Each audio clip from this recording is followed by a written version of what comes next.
வணக்கம்மா.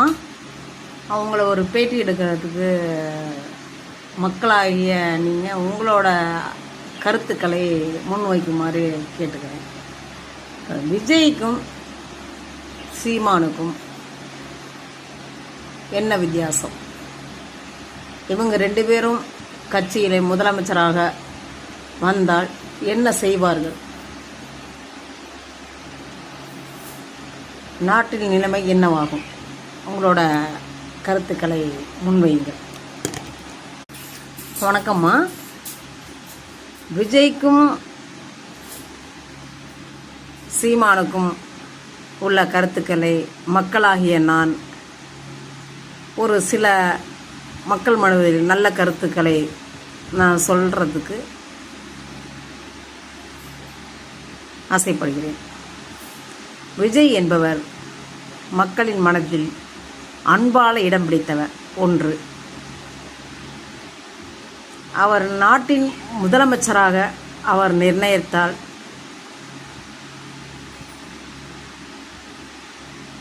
நடக்கும் குற்றங்களிலே அவர் அதுக்குள்ள ஆலோசனைகளை கேட்டறிந்து வழிகளை நடத்துவதற்கு திறமை உண்டு. ஆனால் அவர் தனிச்சையாக நின்று அதை போராடக்கூடிய சக்தி அவரிடம் இல்லை. சீமான் என்பவரும் அப்படித்தான். அவர் அருமையான மனிதர், மக்களின் செல்வந்தன். போர்களிலும் போட்டிகளிலும் பிரச்சனைகளிலும் எதிர்நோக்கி கொண்டு போர் தொடுத்து அரசியல்கள் என்பதை கலந்து ஆராய்ந்து அதில் இருக்க நெளிவு சுழிவு குற்றங்களை கண்டுபிடித்தவர் அவர். அதனால் அவர் கையில் முதலமைச்சர் பதவியை கொடுத்தால் நாடு தூய்மையாக்கப்படும். போர்க்களத்தில் வெற்றி காணும் காளையர்களுக்குத்தான் முதலிடம், பசுக்களுக்கு அல்ல. அதனால் அன்பால் வளர்ந்தவர் விஜய், குறை கூற முடியாது. அவர் முதலமைச்சராக இருப்பார்.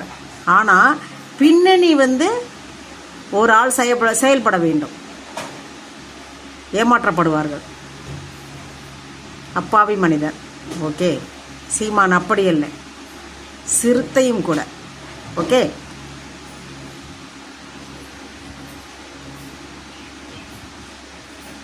யோசிப்போம்.